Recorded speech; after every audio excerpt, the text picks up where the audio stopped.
Over 1,000 years ago, the Islamic Golden Age shone brightly, transforming the world with its advancements in science, medicine, and philosophy. At the heart of this era are scholars such as Al-Khwarizmi, the father of algebra, and Ibn Sina, whose medical texts were used for centuries. Knowledge flowed freely across the Muslim empire, making it the intellectual hub of the world. But like all great empires, decline came. Political fragmentation, invasions, and internal strife weakened the unity that once fueled this era of innovation. The fall of Baghdad in 1258 marked the end of this brilliant age, yet its legacy still echoes in modern science and knowledge. Though the age faded, its light still guides us today. Di balik cahaya terang Islam saat ini, terdapat cerita yang menarik yang mungkin belum kita ketahui. Salah satunya, kisah Renaissance dan kemunduran Islam. Pada pembahasan kali ini, kami akan menceritakan kisah kemunduran Islam dan Renaissance pada zaman dulu hingga sekarang. Selamat menyaksikan. Nah guys, bayangkan oleh kalian ketika dunia ini menjadi pusat ilmu pengetahuan yang terbesar di dunia. Suatu hari di kota Baghdad, ini tuh ada sebuah perpustakaan yang sangat besar yang didirikan oleh berbagai ilmuwan dan mempunyai beberapa buku yang ribuan buku yang sangat banyak. Para ilmuwan ini tuh dari berbagai wilayah itu datang untuk belajar, berdiskusi, dan menulis karya ilmiah. Di tempat-tempat seperti ini lahir berbagai penemuan atau penemuan yang penting dalam bidang kedokteran, matematika, astronomi, dan filsafat. Pada masa itu juga dunia ini tuh menjadi dunia Islam yang benar-benar menjadi cahaya ilmu bagi banyaknya peradaban di dunia ini. Tetapi sekitar abad ke-13an, keadaan ini tuh mulai berubah menjadi salah satu peristiwa yang menjadi awal kemunduran adalah serangan bangsa Mongol ke Baghdad pada tahun 1258 yang dikenal sebagai Siege of Baghdad ya guys. Nah, serangan ini tuh dipimpin oleh Hulagu Khan yang menyebabkan kota Baghdad itu hancur guys. Banyak perpustakaan yang rusak, buku-buku ilmiah itu hilang, dan banyak para ulama serta ilmuwan yang telah menjadi korban. Selain serangan dari luar juga, dunia Islam itu mengalami masalah dari dalam. Wilayah kekuasaan itu mulai terpecah menjadi beberapa kerajaan yang kecil. Para penguasaan itu sering terlibat konflik dan perebutan kekuasaan itu sangat merajalela ya guys. Karena hal itu, perhatian terhadap pengembangan ilmu pengetahuan itu menjadi berkurang gitu, menjadi kosong.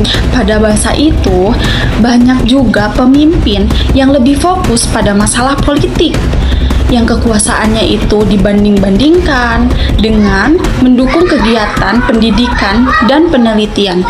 Hal itu inilah yang membuat perkembangan ilmu pengetahuan di dunia Islam itu mulai mengalami penurunan yang sangat drastis dan melonjak gitu ya guys. Nah guys, setelah tadi dijelaskan tentang awalnya kemunduran peradaban Islam itu, sekarang aku akan melanjutkan sedikit tentang bagaimana sih ilmu pengetahuan itu tuh dari dunia Islam akhirnya bisa menjadi sampai ke Eropa gitu. Nah, oke guys, lanjut ya. Di sini juga ada perpindahan ilmu pengetahuan ke Eropa. Gimana sih? Nah, walaupun dunia Islam ini itu mengalami kemunduran Islam, ilmu pengetahuan yang pernah berkembang di sana juga tidak langsung menghilang, guys. Justru pada masa itu banyak ilmuwan dari dunia Islam mulai dikenal oleh masyarakat Eropa. Salah satu caranya itu adalah melalui kegiatan penerjemahan karya tulis ilmiah. Banyak buku yang ditulis oleh ilmuwan Muslim dalam bahasa Arab kemudian diterjemahkan ke dalam bahasa Indonesia atau bahasa Latin lainnya oleh para sarjana Eropa. Nah, proses penerjemahan ini pun banyak dilakukan di wilayah seperti Toledo di Spanyol dan di Sicilia. Di tempat ini tuh para sarjana yang berbagai latar belakang itu bekerja sama menerjemahkan karya-karya tulis ilmiah dalam bidang matematika, kedokteran, astronomis, dan filsafat. Dari sinilah masyarakat Eropa itu mulai mempelajari ilmu-ilmu yang sebelumnya berkembang di dunia sebelumnya atau yang belum berkembang di dunia Islam. Ilmu tersebut itu kemudian mereka berkembang lebih lanjut melalui penelitian dan pemikiran baru. Proses inilah akhirnya yang menjadi salah satu faktor yang mendorong munculnya Renaissance, yaitu masa kebangkitan kembali ilmu pengetahuan, seni, dan kebudayaan di Eropa. Begitu guys, selanjutnya akan dijelaskan oleh teman saya. Memasuki abad ke-14 hingga abad ke-16, Eropa mulai mengalami perubahan besar dalam cara berpikir dan memandang dunia. Periode ini dikenal sebagai Renaissance, yang berarti kelahiran kembali. Pada masa ini, minat terhadap ilmu pengetahuan, seni, dan pemikiran rasional mulai bangkit kembali setelah sekian lama mengalami kemunduran. Di berbagai kota seperti Florence, berkembang semangat baru untuk belajar dan mencari pengetahuan. Para sarjana mulai mempelajari kembali karya-karya ilmiah klasik dari Yunani dan Romawi. Selain itu, banyak pula karya ilmuwan dari dunia Islam yang telah diterjemahkan ke dalam bahasa Latin dan dipelajari di berbagai pusat pendidikan di Eropa. Dari sinilah muncul perubahan penting dalam cara manusia memandang ilmu pengetahuan dan memahami alam semesta. Renaissance tidak hanya memengaruhi perkembangan ilmu pengetahuan, tetapi juga seni, filsafat, dan budaya. Seniman, ilmuwan, dan pemikir pada masa ini mulai menempatkan manusia dan kemampuan berpikir sebagai pusat perhatian. Semangat untuk meneliti dan menemukan hal baru pun semakin berkembang. Perkembangan pemikiran ini kemudian membawa Eropa memasuki periode berikutnya, yaitu Scientific Revolution pada abad ke-16 hingga abad ke-17. Pada masa ini, para ilmuwan mulai menggunakan metode ilmiah melalui pengamatan, eksperimen, serta pembuktian yang sistematis untuk memahami berbagai fenomena alam. Cara berpikir manusia mulai berubah dari sekedar menerima pandangan yang sudah lama dipercaya menjadi mencari kebenaran melalui penelitian dan bukti ilmiah. Kemajuan ilmu pengetahuan tersebut kemudian mendorong perubahan besar dalam bidang teknologi dan ekonomi. Pada abad ke-18 hingga abad ke-19, dunia memasuki masa Industrial Revolution atau revolusi industri. Pada masa ini, mesin mulai menggantikan tenaga manusia, pabrik-pabrik bermunculan, dan proses produksi barang menjadi jauh lebih cepat dan efisien. Perkembangan industri ini membawa negara-negara Eropa menuju kemajuan pesat dalam bidang teknologi, ekonomi, dan kekuatan militer. Dari sinilah keseimbangan kekuatan dunia mulai berubah. Negara-negara barat semakin memperluas pengaruhnya ke berbagai wilayah dunia, termasuk ke banyak wilayah yang sebelumnya berada dalam lingkup peradaban Islam. Nah, selanjutnya ada kolonialisme barat di dunia Islam. Ini tuh terjadi pada abad 18 sampai 20 Masehi.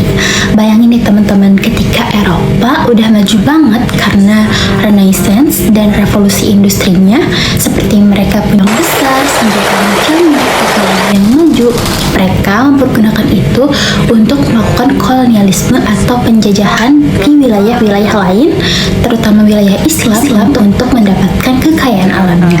Apa sih yang mereka lakukan? Mereka atau negara Eropa datang untuk menguasai wilayah-wilayah Islam.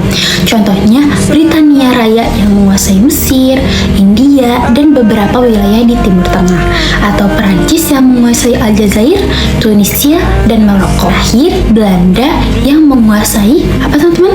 Betul sekali, Indonesia, yaitu negara kita selama 350 tahun. Kenapa sih dunia Islam ini bisa dijajah?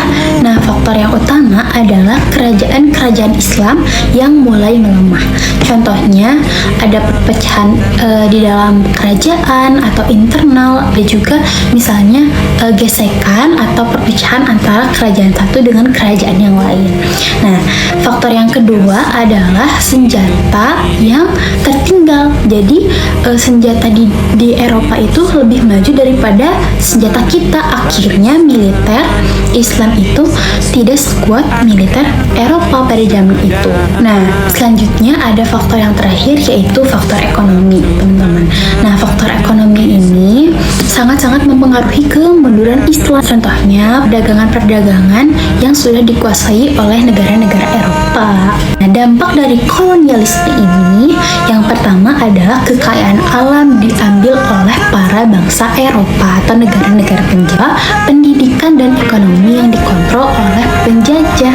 Dan yang ketiga, banyak kerajaan-kerajaan Islam yang kehilangan kekuatan politik. Nah, selanjutnya ada dunia Islam setelah penjajahan. Ini terjadi pada abad ke-20 hingga sekarang.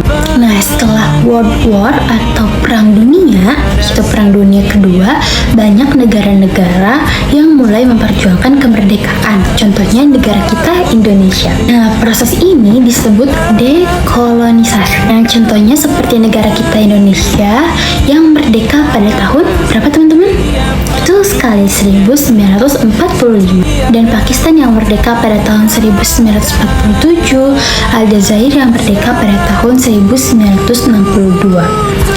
Jadi negara-negara ini akhirnya berdiri sendiri lagi. Tapi masalah-masalah baru muncul. Meskipun kita sudah merdeka, tetap saja ada konflik-konflik di dalam kemerdekaan ini. Seperti contohnya konflik politik, ketertinggalan teknologi, ekonomi, dan perdebatan modernisasi. Konflik politik itu diantaranya salah satunya adalah konflik di Palestina yang terjadi hingga saat ini. Dari pembahasan tadi dapat disimpulkan bahwasannya peradaban Islam pernah mengalami masa kejayaan sebagai pusat ilmu pengetahuan di dunia. Namun sejak abad ke-13, peradaban Islam mengalami kemunduran setelah peristiwa adanya Sheikh of Baghdad yang dipimpin oleh Khalaqah Khan. Walaupun begitu, ilmu pengetahuan dari dunia Islam tetap dipelajari oleh bangsa Eropa melalui proses penerjemahan yang kemudian mendorongnya lahirnya masa Renaissance. Nah, setelah mengalami masa kolonialisme, peradaban Islam mulai mengalami banyak kemerdekaan di World of War II. Sejarah ini mengajarkan bahwa kemajuan peradaban Islam sangat bergantung pada kesatuan, persatuan, dan juga pendidikan, dan tentunya semangat untuk terus mengembangkan ilmu pengetahuan. Cukup sekian persembahan dari kelompok kami. Sampai jumpa di pertemuan selanjutnya. Bye. Demikianlah teman-teman semua kisah dari Renaissance dan kemunduran Islam pada masa lalu dan hingga sekarang. Ketika kita melihat masa lalu, banyak sekali perjuangan-perjuangan tokoh-tokoh Islam yang sangat-sangat besar dan berpengaruh hingga sekarang. Nah, teman-teman semua, harapannya kita semua dapat bisa melanjutkan perjuangan-perjuangan mereka, para tokoh-tokoh Islam, dengan cara membangun iman dari diri kita masing-masing, sehingga pada saat nanti kita dapat bisa membangun peradaban Islam yang lebih megah dan lebih jaya lagi dibanding masa lalu atau masa kini.